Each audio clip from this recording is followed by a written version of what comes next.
Pakistan, since its inception in 1947, has grappled with the pervasive influence of its military establishment. The partition from India and the subsequent Kashmir conflict created a climate of insecurity. This atmosphere allowed the military to position itself as the guardian of the nation's territorial integrity.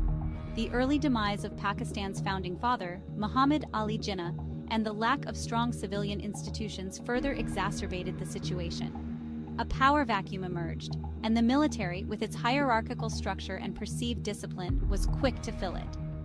This marked the beginning of a recurring pattern in Pakistan's history, where the military would repeatedly intervene in the political sphere, justifying its actions as necessary for national security and stability. The military's foray into politics set a dangerous precedent, undermining the development of democratic norms and institutions. Civilian governments, often fragile and short-lived, struggled to assert their authority in the face of a powerful and assertive military apparatus. The military's influence extended beyond the realm of security and foreign policy, permeating various aspects of Pakistani society. From education to the economy, the military's presence was deeply entrenched, shaping the country's trajectory. This dominance of the military has had a profound and lasting impact on Pakistan's political, social, and economic landscape, hindering its progress towards becoming a truly democratic and prosperous nation. The year 1958 marked a turning point in Pakistan's history, as General Ayub Khan, the then army chief, seized power in a bloodless coup. Khan justified his actions by citing political instability and economic mismanagement under the existing civilian government. He promised to restore order, revive the economy, and provide strong leadership. This marked the beginning of Pakistan's first foray into direct military rule. Ayub Khan's regime, while initially popular for its perceived efficiency, soon revealed its authoritarian nature. Khan introduced a new constitution that consolidated his power and curtailed civil liberties. He implemented a system of basic democracies, which, despite its name, was far from democratic. This system concentrated power in the hands of local elites loyal to the regime. Political opposition was suppressed, and dissent was met with force. Ayub Khan's economic policies, though credited with some industrial growth, exacerbated income inequality and regional disparities. His rule laid the foundation for a culture of military intervention in politics, normalizing the idea that the army was the ultimate arbiter of power in Pakistan. The 1970s witnessed further turmoil in Pakistan, culminating in the tragic loss of East Pakistan, which became Bangladesh.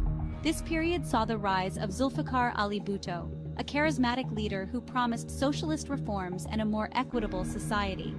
However, Bhutto's rule was short-lived. In 1977, General Zia-ul-Haq, citing allegations of corruption and rigging in the elections, overthrew Bhutto in a coup. Zia's regime marked a dark turn in Pakistan's history, as he embarked on a systematic program of Islamization, using religion as a tool to legitimize his rule and consolidate power. Zia's Islamization drive had a profound impact on Pakistani society. He introduced harsh punishments for various offenses, including blasphemy, and marginalized religious minorities. Zia's policies promoted a narrow and intolerant interpretation of Islam, which continues to haunt Pakistan to this day. Under his rule, the military's role in politics became further entrenched, with Zia appointing military officers to key positions in the government and bureaucracy. This period also saw the rise of militant groups, nurtured by Zia's regime as proxies in the Afghan war against the Soviet Union. The consequences of Zia's policies continue to resonate in Pakistan as the country grapples with the legacy of extremism, intolerance, and a deeply entrenched military establishment. The year is 1979, a pivotal moment in history that would set the stage for decades of geopolitical turmoil. The Soviet Union invades Afghanistan, triggering a chain of events that will have profound and lasting consequences for Pakistan, and indeed, the entire region. General Zia-ul-Haq, Pakistan's military ruler, seizes the opportunity to make his country a frontline state in the Cold War, aligning with Western powers to counter the Soviet threat. With generous funding from the United States and Saudi Arabia, Pakistan becomes a conduit for weapons and fighters supporting the Afghan resistance, the Mujahideen.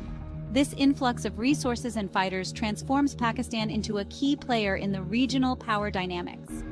This period marks the beginning of the Pakistan military's deep entanglement in regional conflicts, and its growing influence over the country's political landscape.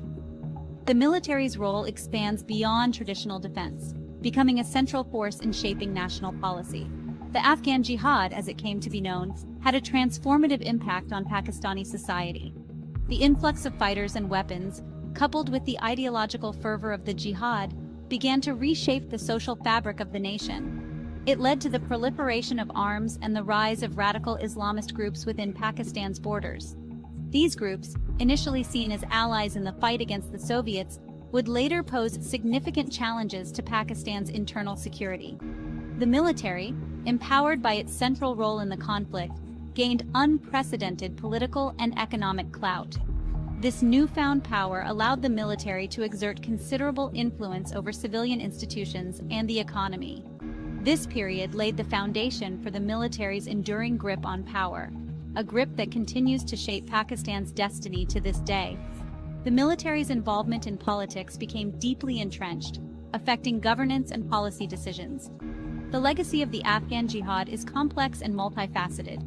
It is a story of resistance against foreign occupation, but also of the unintended consequences of foreign intervention, which reverberate through the region even now. The support provided to the Mujahideen had far-reaching effects, influencing regional stability and security. It is a tale of how a nation's response to an external threat can have a profound and lasting impact on its own internal dynamics.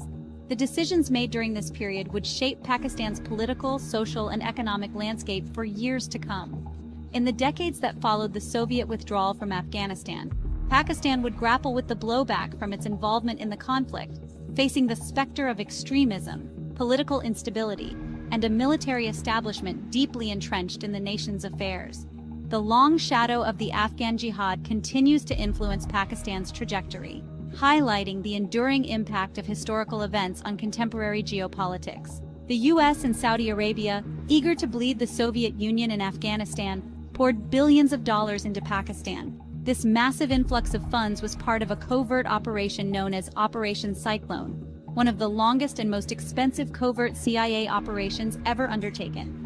Much of this money went directly to the Pakistani military, which was responsible for procuring and distributing weapons to the Mujahideen.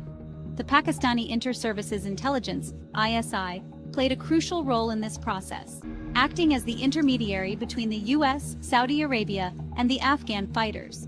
A vast network of training camps sprung up along the Afghan border, where young men from across the Muslim world received training in guerrilla warfare and the use of sophisticated weaponry.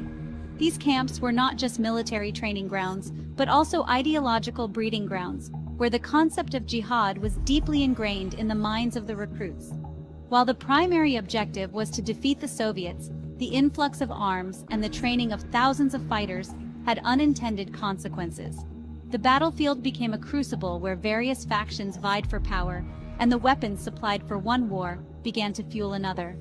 Many of these weapons ended up in the hands of extremist groups within Pakistan, contributing to a rise in violence and instability. The porous borders and the chaotic environment made it easy for arms to flow into the hands of those with radical agendas. The culture of jihad, nurtured in the crucible of the Afghan war, took root within Pakistan's borders, sowing the seeds for future conflicts. This ideological shift had a profound impact on Pakistani society, influencing everything from politics to education.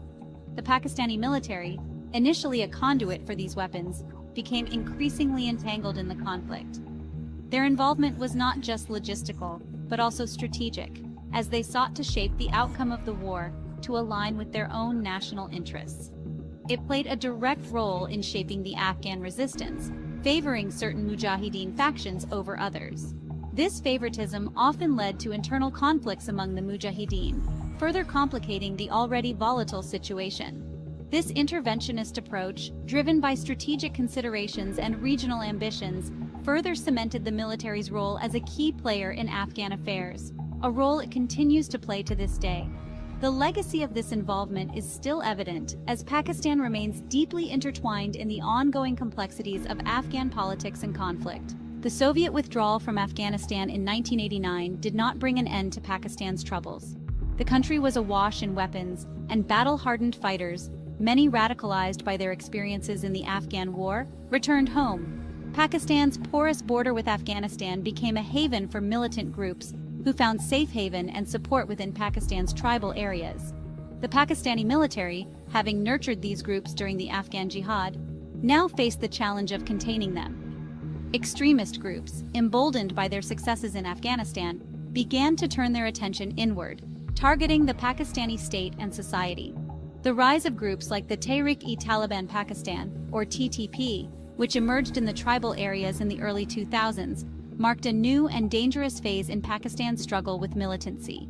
The TTP, with its stated goal of overthrowing the Pakistani government and imposing its own harsh interpretation of Islamic law, launched a wave of terrorist attacks across the country, destabilizing the country and claiming thousands of lives. The Afghan Jihad had a profound impact on Pakistan's political landscape, altering the dynamics of power and governance in the country. The military, flush with cash and prestige from its role in the conflict, emerged as the most powerful institution in the country. This newfound power was not just limited to the battlefield, but extended into the political and economic spheres as well.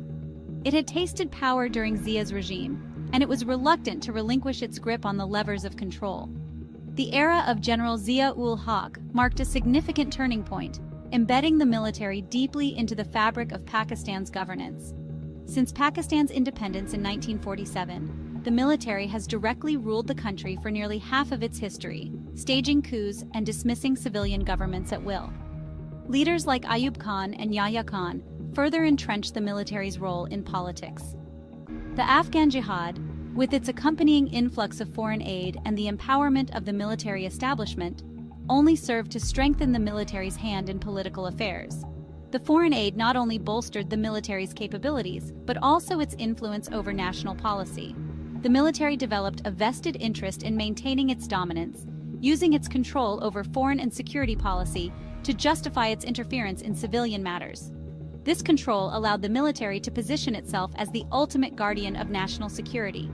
The military's influence extends far beyond the barracks. It permeates various aspects of civilian life, from urban development to educational institutions, creating a pervasive presence that is hard to ignore. Through a vast network of intelligence agencies and affiliated organizations, the military exerts significant control over key sectors of the economy, including land, industry, and the media. The Inter-Services Intelligence, ISI, plays a crucial role in this extensive network.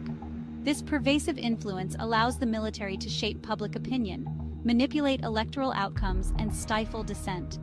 The military's involvement in elections often undermines the democratic process, leading to questions about the legitimacy of civilian rule.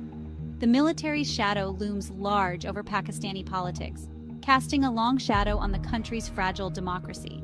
This enduring influence raises concerns about the future of democratic governance in Pakistan, as the military continues to play a dominant role in shaping the nation's political landscape.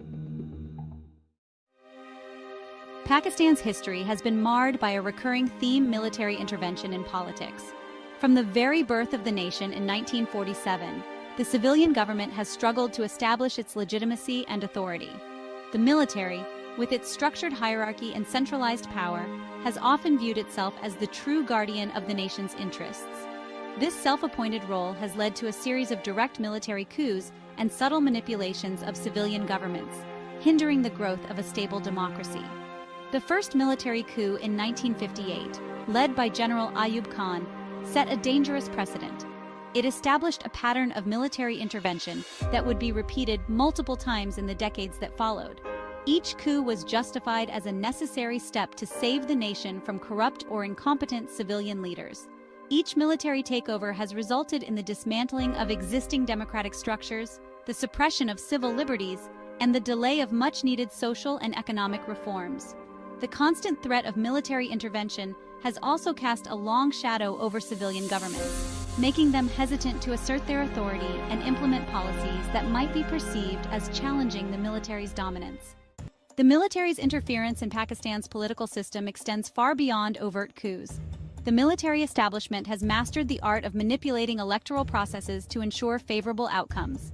This is achieved through a combination of tactics, including supporting pro-military candidates, intimidating and harassing political opponents, and influencing